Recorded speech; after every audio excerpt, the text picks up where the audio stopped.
Vamos a darle la bienvenida a nuestro invitado del día de hoy, el señor Israel Abreu Rosario.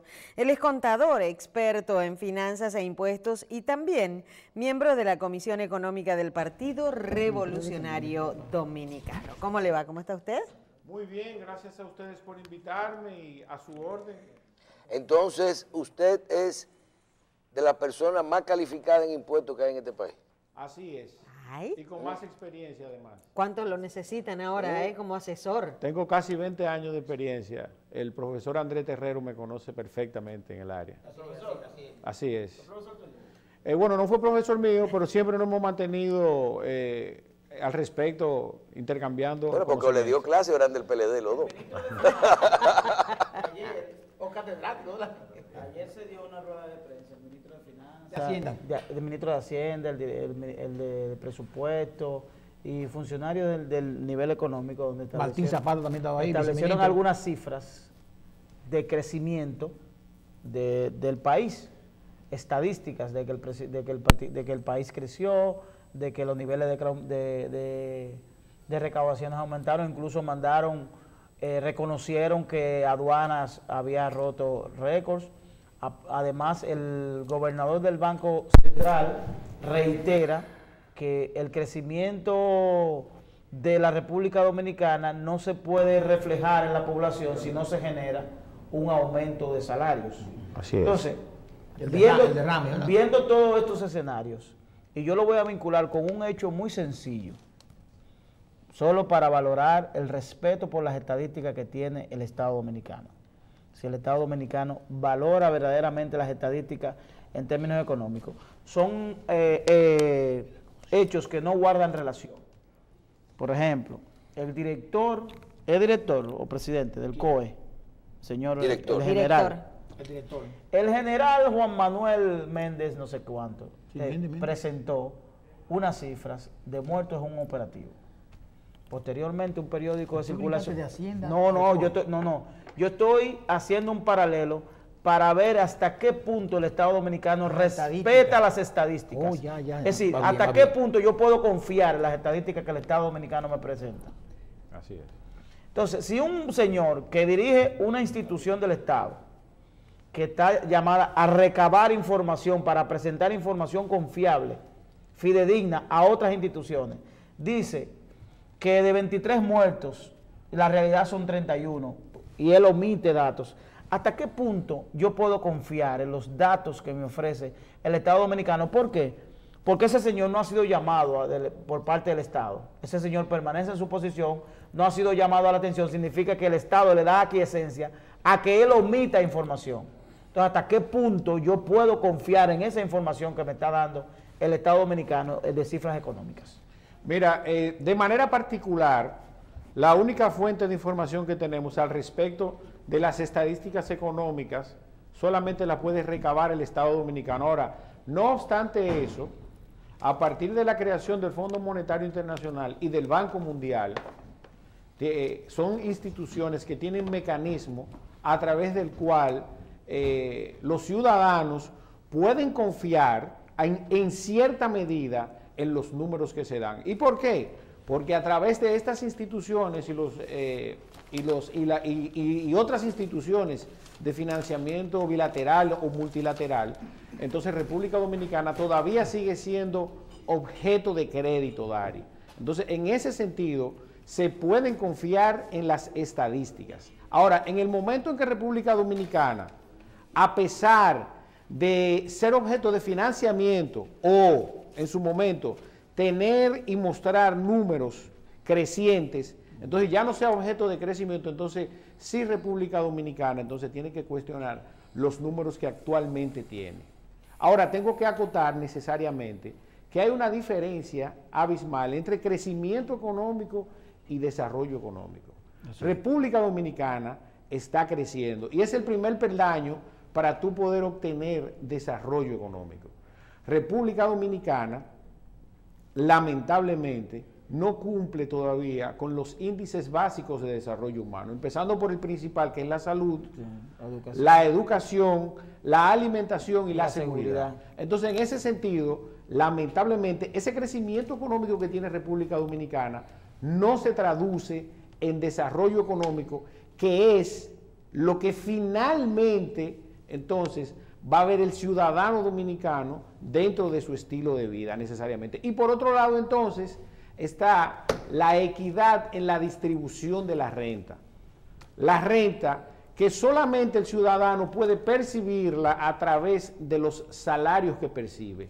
Y lamentablemente República Dominicana es una economía que vive del sector terciario, específicamente el turismo. El turismo en República Dominicana es un turismo que está mal catalogado y que los salarios que paga son paupérrimos. Tú mencionas el tema del salario y yo escuchando las respuestas que dan, por ejemplo, legisladores y otras personas con relación a esa posibilidad del aumento del salario y se fundamentan en el sector público. Entonces mi pregunta es, ¿hasta qué punto el sector público puede ser impactante?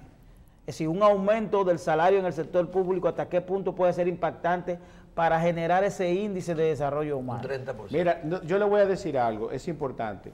Estamos en el 2019 y esto va a quedar grabado. Lamentablemente, y tengo que decirlo como profesional, eso es demagogia política. Lamentablemente, República Dominicana no resiste un aumento salarial de un 10% ni siquiera. Cualquier aumento salarial en la situación económica que nos encontramos actualmente, donde el presupuesto se hizo con una tasa del dólar del 53 por 1 y ahora se está comprando dólar a 50, 60, podría crear en un alto porcentaje de seguridad una escalada inflacionaria altísima.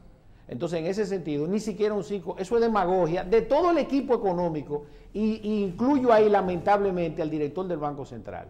República Dominicana, lamentablemente, el gobernador del Banco Central, lamentablemente, ni siquiera se puede abocar al conocimiento de un aumento salarial. Ahora estamos en el año 2019, un año preelectoral, y eso es lo que le conviene al gobierno hablar. Ahora, si Danilo Medina aumenta el salario del gobierno, que es uno de los principales empleadores de República Dominicana, lamentablemente también, y no reduce esa proporción inversión-gasto corriente, entonces República Dominicana se puede ver en una situación dificultosa. En ese mismo informe hablan de que hay un 43% de evasión. Realmente ese porcentaje, mira, eso fue lo que creó realmente la salida de Guarocuya Félix. No sé si ustedes recuerdan. Sí, no hay que pasar con Peralta. Exactamente. República Dominicana realmente esa tasa ha bajado producto de los mecanismos que ha utilizado.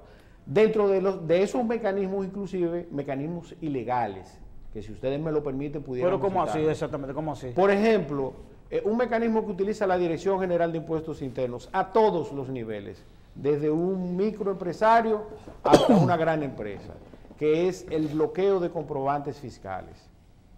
Y me gustaría que alguien de la Dirección General de Impuestos Internos que esté viendo este programa o que conozca a Magín, que él lo sabe, le comunicara que hay una sentencia del Tribunal Constitucional que establece que el bloqueo de comprobantes fiscales es una violación al derecho de la libre empresa. Ya hay una sentencia. Sí, porque te bloquean, no puedo hacer nada. Entonces te cierran la empresa de manera virtual. No obstante eso, el Código Tributario establece todos los mecanismos para el cierre de una empresa.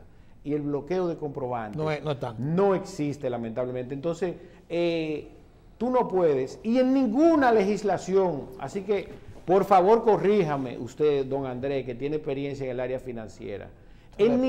Yo no conozco en ninguna legislación que se combata el crimen violando la ley. No, jamás. Entonces, definitivamente, le doy ese consejo a Magín, porque ha hecho, y lo conozco, he visitado su despacho, ha hecho muy buen trabajo en la reducción de la evasión fiscal, que no está en un 43%. República Dominicana en este momento tiene que estar por debajo de un 29%. Pero mira entonces, porque esa cifra la presentó el ministro de Hacienda. Es decir, por eso te hablo de la confiabilidad. Lo que pasa es que hay que ver en qué tipo de impuesto se refiere, porque yo te digo a ti que hay una serie de impuestos que se pueden estimar, ITEVI, por que ejemplo. son, pero por ejemplo en el ITEVI, yo creo que estamos muy inferior ahí porque los mecanismos son muy fuertes. ¿Tú crees? Claro, ¿verdad? En el último año, en los últimos 2 años, definitivamente la tasa de evasión fiscal ha bajado. Y Guarocuya Félix, que lo hizo público, la dejó en un 32% la tasa de evasión fiscal, y no es verdad que la tasa de evasión fiscal ha subido. Entonces, en ese sentido, le recuerdo a Magín que no se combate la evasión fiscal, ni siquiera la violación a la ley, con otra violación a la ley. Un hecho ilegal no genera otra ilegalidad. Uno se hace la siguiente pregunta. Tenemos un caso particular de una empresa que está siendo sometida en este momento por evasión fiscal. ¿Cómo una empresa o un grupo económico puede llegar a niveles de evasión de 4.000 millones de pesos? Es decir, ¿cómo uno se explica que faltan tantos controles de que lleguemos al punto de que, bueno, esto explotó porque llegó a 4.000 millones? No, porque a lo mejor lo fiscalizaron y en ese momento fue que le encontraron, porque tú no tienes una fiscalización arriba y tú estás haciendo algo por... No, porque dicen que desde 2014. No, pero vamos lo que pasa es que ustedes son de la gente que ven la cifra 4.000. Yo te quiero preguntar, ¿4.000 es mucho o es poco para quién? Exactamente. O sea, esto es relativo. Porque si estaba vendiendo 500 millones de pesos mensuales, esa es la venta de 8 meses. Sí, pero, pero yo no me voy a las cifras en sí, sino me voy que según las investigaciones se le estaba fiscalizando desde el año 2014. Exacto, eso es. Estamos hablando de ¿cuántos años?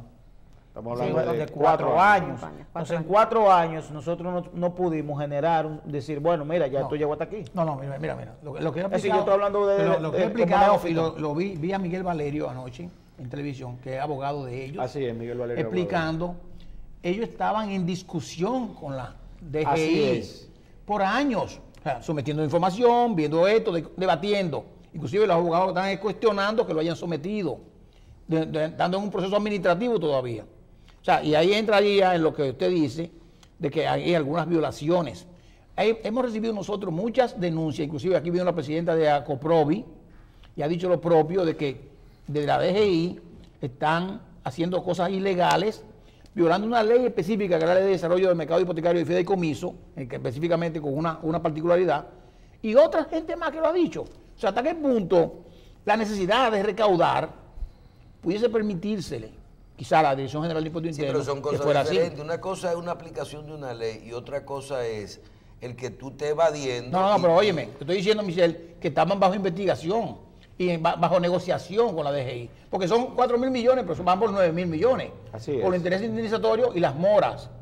Miren, definitivamente también la Dirección General de Impuestos Internos, con las acciones que toma, busca también crear en el contribuyente esa ansiedad, porque es ansiedad lo que crea. Ya inclusive tú pagando lo correcto, no te sientes cómodo pagándolo, porque tú no sabes en qué momento te pueden solicitar una auditoría, te pueden impugnar cualquier cuenta. O una rectificación. Y como usted bien establecía, en el caso de los trémol, ellos estaban en un proceso administrativo de negociación, correcto, que es lo precedente. Definitivamente la Dirección General de Impuestos Internos no es un organismo de la Procuraduría General de la República. El objetivo ulterior de la Dirección General de Impuestos Internos es recaudar. Inclusive, tú no puedes aspirar a lo imposible en un proceso de recaudación, y sabemos de lo que estamos hablando. Existe la posibilidad de que no haya forma de cobrar esos 4.100 millones de pesos que la Dirección General de Impuestos Internos establece que es la base de impuestos que se dejó de pagar. ¿Por qué? Porque ya todo eso va a entrar en un proceso jurídico. Sí. Y como dice la ley, primero se conoce lo jurídico y después se pasa al pago. Todos los recursos hasta el final. Entonces, definitivamente, ahí la Dirección General de Impuestos Internos pasó de jugar un rol recaudatorio a un rol legal y persecutorio. Sin embargo, licenciado, debemos también ser justos. El Estado Dominicano tiene que jugar un papel casi de opresión, casi de presión. ¿Por qué? Porque la evasión, aunque puede decir usted que está en 32 o 28, es alta. Y no la evasión, no, la elusión, que todavía es más. Entonces, la Dirección de Impuestos Internos está jugando un papel porque es el encargado de buscar los cuartos del Estado, entre la aduana y ellos. Usted me está buscando un problema, profesor. No, dígalo. Le voy a decir por qué. Mire, ¿quiénes de los que estamos aquí fuimos consultados para que el Estado Dominicano dispusiera del 6.4% del Producto Interno Bruto para gastos tributarios? Dígame a ver. Cederle la responsabilidad de esos impuestos en exenciones fiscales. ¿A ustedes le preguntaron? No. Entonces, el principal responsable de eso es el mismo Estado Dominicano. El Estado. El presupuesto que fue aprobado en octubre del año pasado de 911 mil millones de pesos debió haber sido 300.000 de gasto tributario. debió haber sido, ¿usted sabe de cuánto? De 1.200 millones de pesos. 1.2 billones de pesos. Entonces, definitivamente a nosotros no nos preguntaron. Sin embargo. ¿Y qué hizo el Estado Dominicano? Le cedió esa responsabilidad. Eso es como que usted, por ejemplo, decida que la ejecución de su presupuesto es de su esposa. Usted le pasa el cheque a su esposa. Y su esposa dice, no, yo no voy a administrar estos cuartos. Llámate a la vecina que haga la compra de la casa y que se encargue de cubrir todos los gastos. Sin embargo, cediendo su responsabilidad. Sin embargo, eso tiene también una contrapartida. Y es que el Estado se agarra, diciendo como política pública, de que yo hago eso para que no se castigue al consumidor. Porque si yo no te doy a ti ese gasto tributario para que tu empresa haga tal cosa, tú me vas a transferir eso, cuando tú lo pagues o lo compres, al costo de manufactura o al costo de producción de lo que tú estás haciendo. Y eso lo va a pagar el consumidor. Y se supone que el precio va a ser mayor. Esa es la excusa. Sí, pero me va a seguir metiendo el problema. Sí, Le voy a decir por qué. Porque se crearon todas esas leyes. Se creó la ley de zona franca, se crearon la ley de zona franca especial en la frontera. Y no se creó ningún mecanismo que fiscalice la eficiencia. Eso es verdad. Y que ese gasto tributario que tiene República Dominicana. Y no debe haber una ley. La Dirección de Impuestos Internos puede verificarlo. Realmente sea calculado y que se calcule la eficiencia del mismo. Que sea real lo que se está haciendo. Exactamente. Que esos 300.000 millones de pesos que representa el 6 punto y pico % del Producto Interno Bruto, realmente esté dando al traste con lo que se procura lograr, que es lo que usted brillantemente explica. Entonces, definitivamente el nivel de irresponsabilidad que hay al respecto del manejo de las finanzas de República Dominicana es inconmensurable, definitivamente. Entonces, para peor, se aprueba una ley de lavado de activos que lo que procura es perseguir al empresario desde el punto de vista tributario. No se creó para perseguir el crimen, sino para perseguir a los empresarios desde el punto de vista tributario. Eso lo dijo, no necesariamente, a lo que están pagando, porque el evasor no lo encuentra fácilmente. Eso lo dijo sentado ahí, Pelegrín Castillo, antes de promulgar la ley. Él dijo que eso era una, ¿te acuerdas, Michelle? Que era una ley con efecto de recaudación. Y le voy a ligar. Y estoy totalmente de acuerdo con eso. Y le voy a ligar, licenciado Israel, y la otra ley de sincerización del patrimonio también tenía un objetivo de recaudación. Así es. El fin ulterior es recaudar. Ahora bien, se perseguía con ello además que los funcionarios públicos y ciudadanos comunes y corrientes y empresas sincerizaran el valor de sus bienes, lo transparentaran, que para el caso sería una revaluación de todos sus activos. Y voy a poner un ejemplo. Una propiedad que usted compró hace 10 años que le costó $100,000, esos $100,000 eran 2 millones de pesos, hoy en día esos mismos $100,000 son 5 millones de pesos. Sí. Automáticamente cualquier otro bien que usted tenga, desde el punto de vista del impuesto a la propiedad inmobiliaria para personas físicas, entonces ya de ahí en adelante van a empezar a pagar. Al final ese recaudatorio, y no generó ningún sentido. Asimismo lo expresó el presidente del Senado, que fue quien devolvió el anteproyecto. Se lo devolvió al señor Magín Díaz y al ministro de Hacienda, diciéndole que realmente no había ningún incentivo para que un ciudadano se acercara y sincerizara su patrimonio, porque tampoco eso es ilegal. Si yo compro una propiedad que nominalmente me costó $100,000, por poner un ejemplo, hace 10 años, y yo no lo quiero transparentar, eso no es ilegal. Exacto, no es obligatorio. Ese inmueble cuando yo lo vaya a vender y usted me va a corregir, al costo histórico, lo único que voy a hacer es ajustarlo por inflación a la fecha y si hay un beneficio patrimonial pagarlo. Entonces, que ahí sí hay la ganancia de capital. Exactamente. Entonces, ahora, lo que sí debería República Dominicana... Es lo que no está declarado. Eso sí. Lo que pasa es que la Dirección General de Impuestos Internos, además, la carga administrativa de la gestión de todos los impuestos es de los contribuyentes. La Dirección General de Impuestos Internos trabaja sobre la base del menor esfuerzo. El empresario tiene que retener, tiene fechas límites para pagar y tiene que cruzar informaciones. Si no es así, corríjanme. La Dirección General de Impuestos Internos lo único que hace es auditar y verificar que las informaciones que se cruzan sean correctas. Entonces también persigue eso. Sí. Pero cuando un ciudadano compra un inmueble a nombre de una compañía y esa compañía no tiene operaciones, simplemente va a pagar el impuesto sobre los activos, sobre el valor nominal. Si la Dirección General de Impuestos Internos le ajusta el valor del inmueble, usted no tiene que pagar por esa revaluación. Inclusive usted la puede impugnar porque usted pagó por su valor nominal. Ahora, si usted tiene un aumento en su patrimonio que no lo puede justificar, ya eso es otra cosa. En México, por ejemplo, los funcionarios tienen que hacer su declaración jurada de bienes y tienen que hacer una declaración jurada de ingresos paralela que justifique cualquier aumento en sus patrimonios.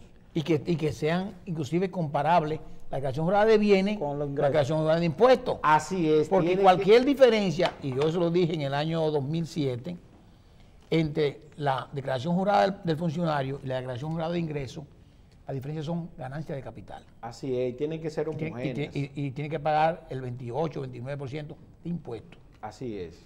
Entonces, definitivamente, República Dominicana tiene que abocarse a una revisión integral, real de la situación tributaria en República Dominicana. Y lamentablemente,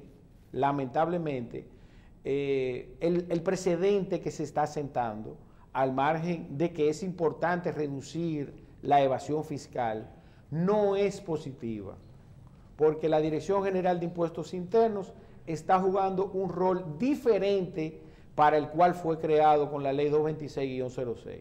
Definitivamente. La Dirección General de Impuestos Internos se ha constituido en un auxiliar de la Procuraduría General de la República, a través de la aplicación de la ley de lavado. Y ahora, entonces, violando la ley, su propia ley, el Código Tributario, cuando viola la Constitución, que es la ley de leyes, esperemos que alguien se atreva a someterlo a Magín por violación constitucional y él se ve enfrentado entonces ante un juez por ese tipo de delito, que sería entonces el extremo. Pero ¿cómo una persona que esté evadiendo puede someter a un director de impuestos internos? Lo que pasa es que la Dirección General de Impuestos Internos, tú no puedes decir eso, en sus supuestas atribuciones, independientemente, es más, mire, en el peor de los casos, Michelle, en el peor de los casos, usted es un delincuente probado, ¿verdad?, que está violando la ley y que está evadiendo impuestos probados. A usted no le puede bloquear los comprobantes porque la ley no lo establece.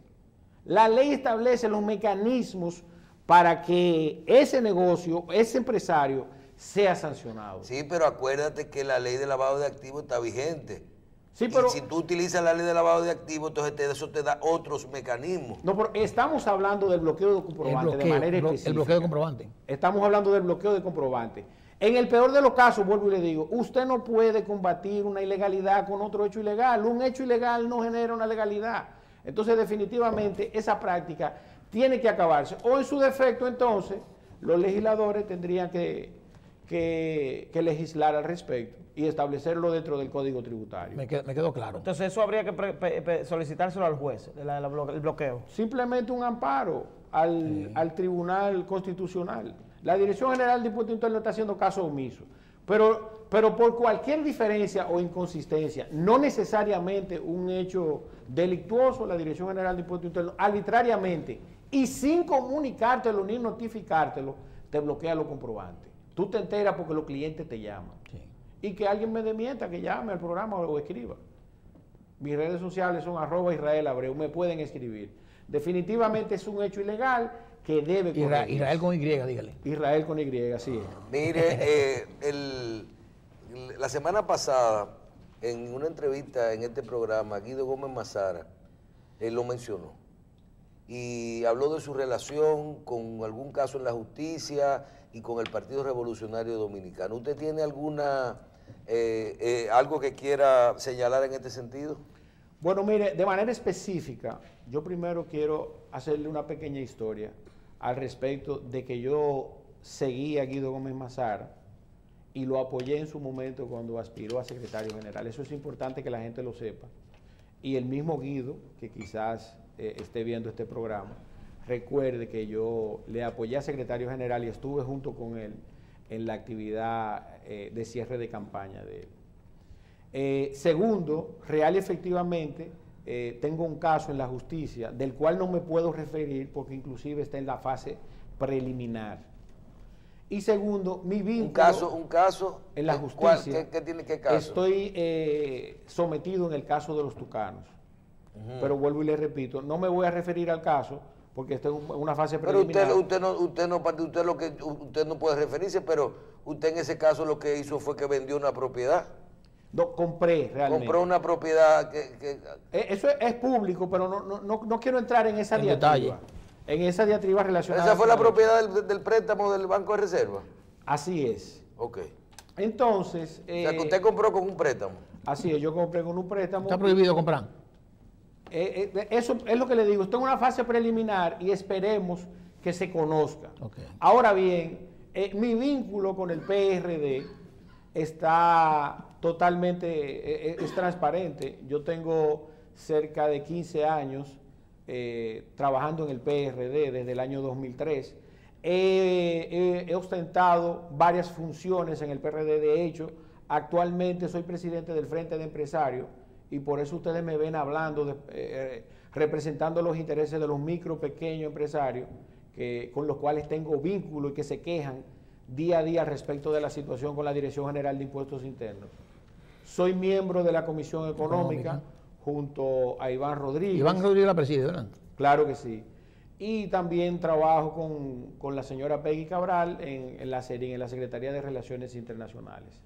He trabajado desde la juventud hasta ahora que estoy ostentando las posiciones que les acabo de describir. Entonces, en ese sentido, lo que no entiendo es por qué Guido quiere vincular una relación que yo tengo, un tema personal que yo tengo, con una situación política con Miguel Vargas. Porque esa acusación usted entiende que se le quiere vincular a usted con Miguel Vargas para decir que él está relacionado en los tucanos. Él quiere vincular... Explíquelo porque nosotros no conocemos el caso. Fue aquí que lo dijo. Sí, pero no conocemos el caso. Él quiso vincular... Pero Miguel Vargas tiene que ver con los tucanos. Nada que Entonces, ver. ¿por qué él lo está relacionando con usted? ¿A Miguel Vargas? Sí. Por mi vínculo con el PRD. Pero ahora, que usted está en el caso porque usted le compró una propiedad a una gente y que usted financió y que lo quieren decir que usted está a nombre suyo. Sí, está a nombre Eso mío. es todo lo que está. Simplemente, ahora, eso no tiene nada que ver con Miguel Vargas. ¿Y Miguel Vargas fue el que le dio los cuartos? No, imposible. Eso es lo que no entiendo. ¿Por qué Guido cita a Miguel Vargas en eso? Y la casa no tiene nada que ver con Parece aviones. como a los 3 brazos. Definitivamente, Guido, no sé Pero qué es lo que le mire, pasa. pero si usted, brevemente, si usted acompañó a Guido en su lanzamiento cuando aspiraba a la Secretaría General y todo va muy bien, ¿por qué entonces hay un distanciamiento? Si lo hay. Yo lo que creo es que él tiene un delirio de persecución contra el ingeniero Miguel Vargas y que cualquier compañero que apoya a Miguel Vargas, porque yo soy PRDista, Okay. Primero soy dominicano y luego PRDista, que acompaña a Miguel Vargas en ese proceso que ha vivido, bueno, pues él, si tiene algo que pudiera afectarle, bueno, pues él trata de sacarlo. Pero definitivamente la gente sabe que no se sabe. El caso de los tucanos es un caso público también. ¿Usted cree que hay posibilidad de que Guido pueda salir bien en el PRD con su caso? Definitivamente no, es imposible. No. El daño que ha hecho es demasiado. Y con relación a su imagen, a la imagen de Guido como político, ¿qué futuro tú le Miren, proyectas? yo escribí en el Nacional un artículo al respecto del nivel de degradación que ha llegado Guido. Y lo hago como una expresión inclusive de la generación que Guido representa y que fuimos a acompañarlo en ese como proceso. referente. Como referente. Lamentablemente, ya Guido está en lo más bajo del esquema político dominicano. Yo creo que Guido tendrá que dedicarse a otra cosa que no sea la política, porque definitivamente no creo que en República Dominicana él pueda ejercer ningún cargo público. Definitivamente. Es por todo conocido los informes internacionales que hay sobre su conducta. es por todos conocido los tipos de personas con lo que se ha relacionado y finalmente entonces llega al extremo inclusive de chantajear y hasta extorsionar a empresarios y políticos. Pero usted está diciendo eso de Guido Gómez Basara. Así es. Pero lo que le dijo a usted fue que Miguel Vargas estaba en los tucanos, no le dijo otra cosa. Ahora, ¿cuál es el interés de Guido citar el tema de los tucanos? ¿Para qué? ¿Para qué, Guido? Y así podemos hablar de diferentes instituciones y de diferentes empresarios, donde él simplemente lo cita hasta llegar a un punto y finalmente no procede ningún acto de índole jurídico. Entonces yo creo que la vida política, como describo en ese artículo, la vida política de Guido Gómez Mazara llegó a su ocaso. Pero es que entonces en política todo se vale. Yo no entiendo. No creo que sea así, ¿no? Mire, yo no creo que eso sea así. Yo le voy a decir por qué yo creo en Miguel Vargas. Yo le voy a decir por qué yo creo en Miguel Vargas, al margen de las críticas que cualquiera pueda hacer. Yo creo en Miguel Vargas, ¿usted sabe por qué? Porque Miguel Vargas es un hombre que en su hacer está acostumbrado a ver terrenos baldíos y construir grandes proyectos. Yo creo que República Dominicana se ha perdido de un gran presidente. No estoy diciendo que sea perfecto, pero es un hombre que ha sabido hacer grandes cosas en un país como el nuestro. Y por eso yo lo sigo. Hay oportunidades ahora porque con esos problemas del PLD y los problemas del PRM, a lo mejor el PRD sale ganando. Y finalmente, entonces, en términos políticos, ¿qué va a ocurrir? ¿Miguel Vargas va a presentar candidatura? ¿O van a seguir apoyando? Sí, hay dos esquemas. Hay un esquema El PRD dijo que va solo. municipal, que va a ser en febrero, y otro presidencial. esquema presidencial y congresional, que va a ser en mayo. Por las ocupaciones que tengo, Dari, yo soy miembro de la Comisión Política y me voy a circunscribir a lo que la Comisión Política decide en su momento. Muy bien. Ya sea que vayamos solos o que tengan o algún tipo de apoyemos alianza. a ¿Quinta enmienda? cualquier- ¿Cuál es? Exactamente. que La, haya- la quinta enmienda. ¿Cuál es la posición de ustedes oficial sobre la reelección de Danilo Medina? No tenemos posición todavía. No tienen posición. Así es. No, porque van solos ¿verdad? Hasta ahora. Pero recuerda que el PRD, por ejemplo, la división de Atué del PRD fue por el tema de reelección. Sí. Porque Atué estaba en contra y Miguel estaba a favor. Sí, pero es que ahora Del tema, no me De la refiero reelección a la como figura. tal, del tema A la figura, de la no me reelección la como reelección tal. como tal, es decir, Ajá. que el PRD siempre ha tenido una posición favorable. Atención, DGI y Guido Gómez Mazara. Ay. Los conceptos emitidos en el siguiente programa son responsabilidad exclusiva de ese señor. De Israel Abreu. No puedo decir responsable. Y quiero decirle algo muy importante. Algo más. Sí, no, y me voy a referir al informe del año 2018 de Doing Business. Al del Banco que Mundial. es la revista del Banco Mundial. República Dominicana está en la posición 102 dentro de los países con mayores facilidades para hacer negocios, de 190 países. 102. No estamos bien. Y esa es la posición de un aliado. La suerte que ustedes son aliados del gobierno. No, está ayudando con eso. Lo que yo quiero referir al respecto es que la situación de la Dirección General de Impuestos Internos nos Pudiera. ha hecho retroceder 3 puntos en ese listado, para que ustedes estén claros. O sea, estábamos por debajo de 100. Estábamos en el 99. Pero han aumentado como y 10 estamos- puntos en la recaudación. Y estamos en el 102. Usted Cogemos menos prestado. Usted puede recaudar definitivamente, pero sin Atropellar. sin atropellar y sin crear mecanismos burocráticos que hagan difícil desarrollar el sector comercial o empresarial. Bien. Así que debemos mejorar esa situación. Le damos las gracias pues al licenciado Israel Abreu Rosario. Enseña la Dice página. aquí el listín diario. Aumentan. Aumentan la seguridad de directores y funcionarios de la DGI. Imagínense ustedes, increíble. ¿Ustedes saben cómo se llama el director del IRS en Estados Unidos? No. Ningún norteamericano sabe el nombre. No. El IRS. No, el director. Internal La Revenue institución, Internal la Revenue institución, Service. no es personal. Internal Revenue Service. En el único sitio que los directores salen a promover su persona es en República Es Dominicana. verdad, nunca he visto a un director jefe de IRS hablando en televisión en Estados Unidos. Nada de eso. Es verdad. Bien. Bueno, pero es que aquí también hacemos mucho, vivimos, hay que adecuar y Somos- explicarle a la somos- gente. somos diferentes. Los cambios. Mira, ahora Como nosotros latina. vamos a hacer facturas cibernéticas, ¿cómo se llama Sí, sí, eso? virtuales, Factura virtuales. electrónica. Factura Electrónica. electrónica. Tú sabes que Virtuales. ahora tú vas a recibir tu comprobante fiscal por WhatsApp. Sí, sí. ¿Está bien eso? Por Facebook. Mira, acuérdate la muchacha que trabajaba en el supermercado que le dijo al esposo, ¿podemos hacer el amor? Y ella dijo, ¿con comprobante fiscal o sin comprobante fiscal? Gracias, Israel Abreu Gracias. Rosario, contador, La experto costumbre. en finanzas e impuestos y también miembro de la Comisión Económica del Partido Revolucionario Aliado Dominicano. del Partido de la Liberación Dominicana en el gobierno.